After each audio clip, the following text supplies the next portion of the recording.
Kwa hali ile nikajua tayari nimeshawekwa chini ya ulinzi. Yule mtu akaniongelesha tena maneno ambayo sikujua ni lugha gani. Taratibu nikaachia silaha yangu, nikaweka mikono yangu juu, kisha nikageuza shingo yangu kumwangalia. Kuangalia, alikuwa ni mtu mrefu sana, mwenye mwili. Alikuwa amevaa sare mchanganyiko za jeshi.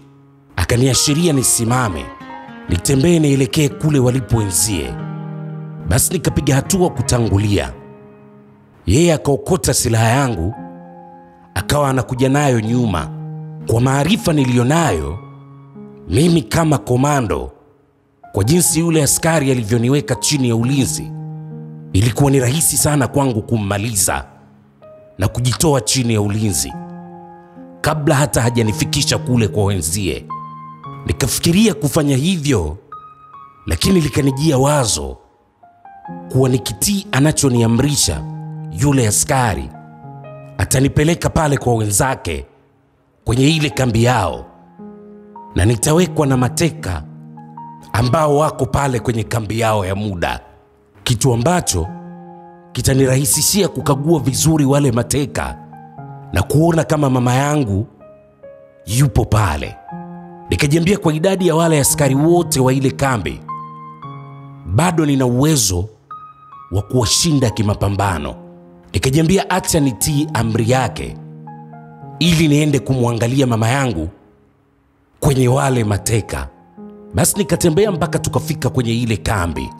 Tulipofika, askari wawili ambao kwa muonekano wale ndio walikuwa wakuu wa kile kikundi kilichoweka kambi, wakasimama, kisha wakaongea lugha ambayo siielewi. Waliongea kwa ukali sana. Walipoongea vile, haraka wale askari wengine wakaweka sawa silaha zao na kukimbilia msituni kwa ajili ya kwenda kukagua kama mimi nilikuwa na wenzangu au nilikuwa nipo peke yangu. Kwa akili ya kawaida nilijua wazi kuwa askari wale hawawezi nguvu wale makomando wenzangu 4 ambao nilikuwa nao kwenye kundi. Kwa hiyo sikuwa na wasiwasi wowote wa usalama wa wale wenzangu. Wasiwasi wangu ulikuwa kwenye muda wa kunitosha kuweza kuwakagua vizuri wale mateka, sababu nilijua ni muda mfupi sana askari wao watakuwa wameshachakazwa na wale makomando wenzangu 4. Alafu mapigano yatahamia pale kwenye ile kambi ambayo mimi na wale mateka tupo. Mmoja kati ya wale viongozi wawili waliosimama wa kile kikundi akaongea neno kumwashiria yule askari aliyeniweka chini ya ulinzi anifanyie kitu. Sikujua ni kitu gani. Wakati nashangaa kutaka kuona ni kitu gani ambacho yule askari aliyeniweka chini ya ulinzi ameamrishwa anifanyie, ghafla nikashtukia nimepigwa na kitako cha bunduki, nikaanguka chini. Lakini kwa jinsi alivyonipiga na kile kitako, sikuumia inavyostahili. Alinipiga kile kitako katika namna ambayo sio sahihi. Yule kiongozi aliyemwongelesha yule askari aliyeniteka akanigeuza kwa kutumia mguu wake pale chini. Nikageuka nikawa nimelala chali. Akamwongelesha tena yule askari. Yule askari akainama, akanivua shati langu nililokuwa nimevaa. Aliponivua nikabaki na t-shirt, na yenyewe akanivua, nikabaki kifua wazi. Yule kiongozi moja kwa moja akaangalia kwenye kifua changu upande wa kushoto, akacheka, kisha akaniongelesha lugha ya taifa letu. Akaniuliza, umefuata nini huku? Mko kikosi? Mmetumwa huku au uko peke yako? Aliponiongelesha vile, nikagundua kuwa yule askari aligundua uraia wangu kwa kutumia alama ya ndui ambayo kwa taifa letu inachomwa kifuani upande wa kushoto. Mimi nikawa nipo kimya. Akaniuliza kwa lugha yetu, akaniambia, na kuuliza kwa mara ya pili, Na mara ya mwisho, sina muda. Upo na wenzako au upo peke yako? Na kama upo na wenzako, mmefuata nini kwenye hili pori la taifa letu? Mimi nikawa nipo kimya. Lakini kwa hesabu za muda, tangu wale askari walioamrishwa na kuchukua silaha zao kwenda kuangalia kama mimi nipo na askari wenzangu msituni walipotoka, ilitakiwa niwe nimeshasikia sauti ya milio ya risasi ambazo ni mashambuliano kati yao na wale makomando wenzangu. Lakini mpaka muda ule sikusikia chochote. Kuangalia muda, tayari zilikuwa zimeshapita dakika 8 ambazo kwa umbali ambao makomando wenzangu walikuwepo, wale askari wa kile kikundi wangekuwa wameshawashambulia. Kutokana na hali ile, nikajua tu tayari makomando wenzangu wameshamdharau adui, jambo ambalo ni moja katika mbinu za mapambano. Kama adui ni mdogo kuliko uwezo wako na yeye sio lengo lako la kioperation, basi baada ya kupigana na adui, unamkwepa adui. Unaendelea na safari yako kuelekea eneo la mkakati la kioperation kulingana na operation yako. Yani, eneo alipo adui yako wa kweli. Nikajua kwa vyovyote Komando Mbilu atakuwa ameamua kukiamuru kikundi chetu kiendelee na safari ya kuelekea kituo cha kwanza, akijua wazi kwa idadi ya wale askari walio kwenye ile kambi ya muda na kwa ujuzi wao hawawezi kunizidi mbinu wala maarifa ya kivita. Walijua nitajiokoa na kuwafuata tu, sababu naifahamu ruti yetu ilivyo. Yule askari mmoja, kiongozi wa lile kundi, akaniambia na kuuliza swali, hutaki kujibu. Yule mzee akachukua bunduki akanipiga na kitako chake kwenye paji langu la uso. Nikachanika, nikapasuka kwenye paji la uso, nikawa natoa damu. Akarudia kuuliza swali, akaniuliza upo na nani na mnafuata nini kwenye hili pori la taifa letu? Mimi nikawa nipo kimya. Yule askari akaongea kilugha ambacho mimi sikijui. Akaongea kuwaongelesha askari wawili waliokuwa wamesimama nyuma yake. Wale askari wakanisogelea, wakanisachi, wakanipekua, wakatoa kila kitu, silaha na vitu vyote nilivyokuwa navyo kwenye mifuko ya combat yangu niliyokuwa nimevaa. Wakaniacha na nguo tu. Yule askari akasema, utaenda kutuelezea mbele ya safari huko. Kisha akaongea kwa sauti ya juu kuamrisha kitu kwa lugha yao. Askari wote wakainuka na kuanza kukusanya vitu. Mimi nikafungwa pingu, kisha nikapelekwa kwenye kundi la wale mateka. Nikawekwa. Moyoni nikafurahi kwa sababu lile ndilo lilikuwa lengo langu kubwa. Nilipowekwa nikaanza kukaza macho kuangalia wale mateka. Nikawa nawaangalia usoni. Nikazungusha macho kuangalia mateka wote wa kike ambao walikuwa wamewekwa pale chini. Kwa kuwa walikuwa wamewatenga mateka wa kike kivyao na mateka wa kiume kivyao, basi nikawa nakaza macho kuangalia zaidi mateka wa kike. Nikaangalia, lakini sikumuona mama yangu wala mama yangu mkubwa, kwa sababu kulikuwa na kiza, na kwa jinsi wale mateka walivyokuwa wamechoka nilikuwa siwaoni vizuri. Nikajiambia inabidi nisubiri pakuche, jua lichomoze, mwanga upatikane ili niweze kuona vizuri. Wale askari haraka haraka wakawa wanafungasha vitu vyao. Wakafungasha mpaka wakamaliza. Walipomaliza, wale viongozi wao wakatoa ishara kuwa kundi lote liondoke pale. Ile kambi yao ya muda inavunjwa.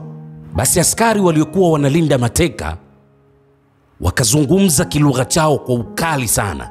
Nikaona mateka wote wamesimama. ikabidi na mimi nisimame.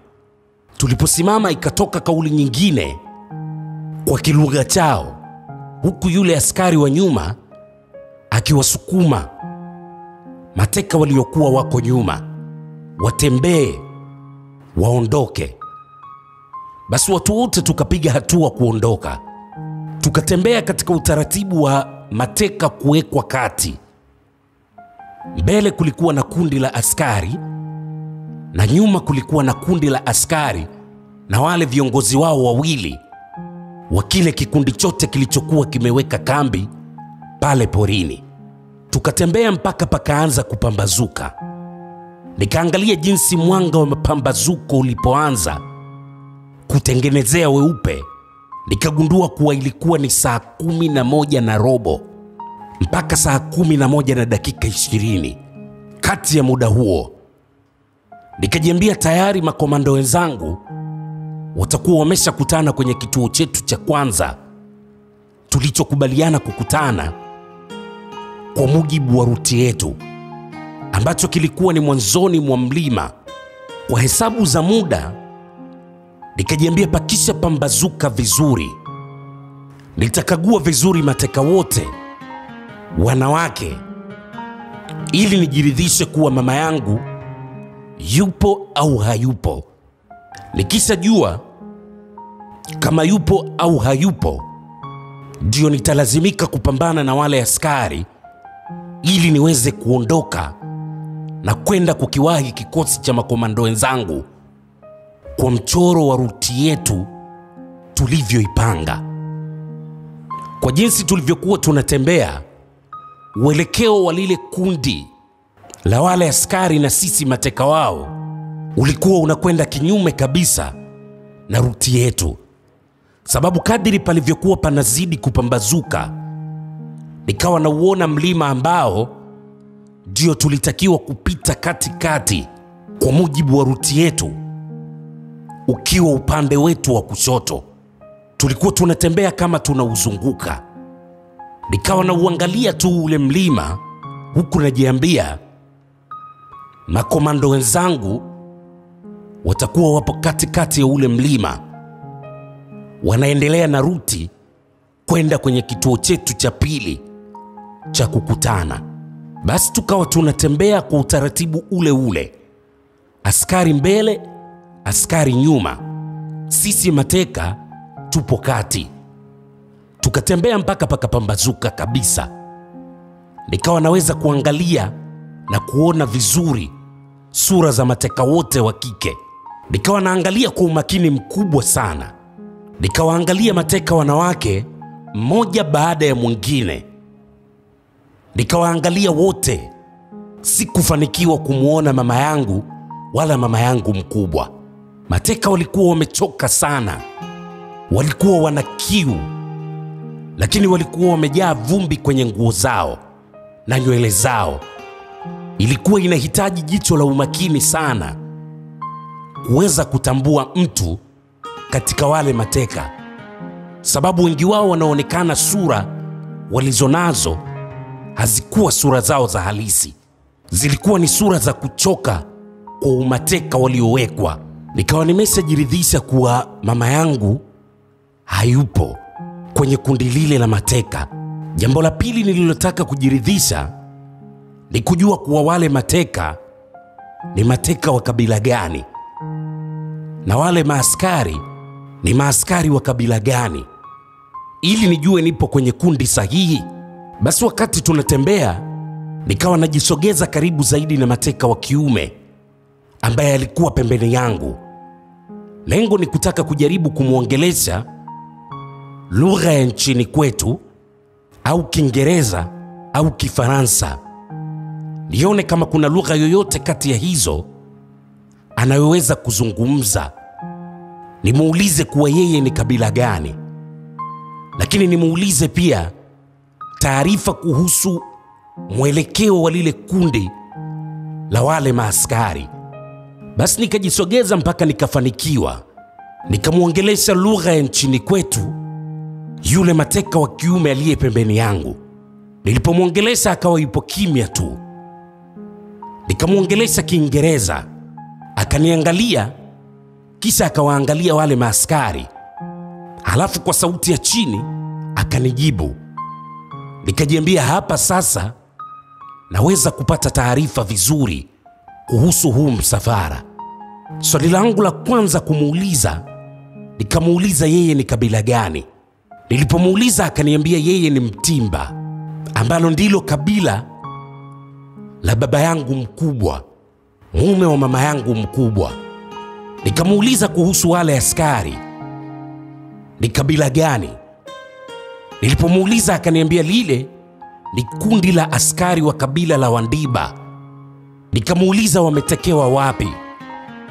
Yule jamaa akaniambia wametekewa kwenye mji mdogo ambao upo ndani ya mji wa Boga, mashariki ya mji wa Boga, unaitwa Ulindi. Kiramani, mji wa Ulindi unapakana na mji wa Usili kwa upande wa kusini, mji ambao mama yangu Bi Aziza alikuwepo kabla ya machafuko kutokea. Nikamuuliza yule jamaa, imekuwaje mkaja huku kwenye hili pori? Mbona ni mbali sana kutoka mji wenu mlipotekewa? Yule jamaa akaniambia wale askari wanazunguka kwenye mapori kukutana na baadhi ya watu wanaowauzia silaha. Nikamuuliza sasa ni kwa nini wanazunguka na mateka wao? Yule jamaa akaniambia kwenye vita iliyopo kati ya zile kabila mbili, mtaji ni mateka. Akanieleza vizuri kuwa vita yao inahusisha wanajeshi wachache sana ambao ndio wenye ujuzi na ujasiri wa kivita kwa kutumia silaha za moto. Wanajeshi wengi wanatumia silaha za jadi. Kwa hiyo ili kupata nguvu ya kivita unalazimika kuwa na namba kubwa ya mateka ili uweze kubadilishana mateka na eneo la ardhi. Akanieleza kuwa vita yao ni vita ya ardhi. Kila mmoja anataka kumiliki sehemu yenye mali zaidi ya mji wa Boga. Kabila litakaloweza kumiliki ardhi yenye mali zaidi ya mji wa Boga ndilo kabila litakalokuwa na nguvu zaidi, na ndilo litakalokuwa na mamlaka ya kiutawala. Na kabila litakalokosa vyote hivyo litakuwa ni kabila tawaliwa na litakuwa linawajibika kufanya kazi chini ya kabila lenye nguvu. Nikamwambia yule jamaa, mimi namtafuta baba yangu ambaye ni Mtimba na alikuwa akiishi kwenye mji mdogo wa Usili. Nina hofu atakuwa alitekwa na vikundi vya kijeshi vya Wandiba kama kundi lile la wale askari. Yule jamaa akaniuliza anaitwa nani. Jina la ukoo la yule baba yangu mkubwa nilikuwa silijui, lakini nilikuwa namjua kwa jina moja tu ambalo ni Mzee Kise. Sikuwa najua kuwa lile ni jina la ukoo au ndiyo jina lake la kwanza. Nikamtajia jina lile yule jamaa. Nilipomtajia akaniambia, Mzee Kise, mbona kama yupo humu katika hili kundi la mateka? Aliposema vile nikashtuka, nikaanza kugeuza shingo kuangalia kushoto na kulia, kuangalia wale mateka wa kiume. Wakati nageuza shingo yangu, ghafla nikashtukia nimepigwa na kitako cha bunduki, nikaanguka chini. Yule jamaa niliyekuwa naongea naye akapigwa kitako cha bunduki kichwani, akaanguka. Yule askari aliyetupiga na vitako vya bunduki akawa anafoka kwa ile lugha yao nisiyoielewa, lakini kwa jinsi alivyokuwa anafoka ni wazi alikuwa anafoka kwa nini tunaongea. Basi tukainuliwa. Tulipoinuliwa tukatenganishwa. Mimi nikaletwa nyuma kabisa wa ule msafara wa mateka, halafu yule jamaa akasogezwa mbele. Tukaendelea na msafara. Jua likawa limesha chomoza. Tukawa tunatembea, lakini mikono yote ililazimika tuitumie kama kizuizi cha kuzuia macho yetu kutokana na mwanga mkali wa jua la asubuhi ambao ulikuwa mbele yetu. Tukatembea mpaka tukamaliza kuliweka jua mbele yetu. Jua likawa lipo ubavuni kwetu. Tukaanza kuupanda mlima. Tukatembea umbali mrefu kidogo. Mimi tayari nilikuwa nina majeraha mawili. Nilikuwa nimepasuka kwenye paji la uso na nilikuwa nimepasuka kwenye mgongo, usawa wa bega langu la kushoto. Majeraha yote hayo niliyapata kwa kupigwa na vitako vya bunduki. Basi nikawa natembea huku najiuliza, mzee Kise yupo kweli kwenye lile kundi la mateka? Mbona nimejaribu kugeuza shingo yangu kuangalia mateka wote wa kiume, lakini sijamuona. Nikajiambia itabidi niangalie vizuri. Baada ya kujiambia vile tu, nikasikia sauti ya mmoja kati ya wale viongozi wawili wa lile kundi la askari wa Wandiba. Ilikuwa ni sauti kali ya kuamrisha. Alipoongea watu wote wakasimama. Akaongea neno jingine kwa kutumia lugha ile lugha yao nisiyoielewa. Alipoongea, mizigo yote ikatuliwa chini.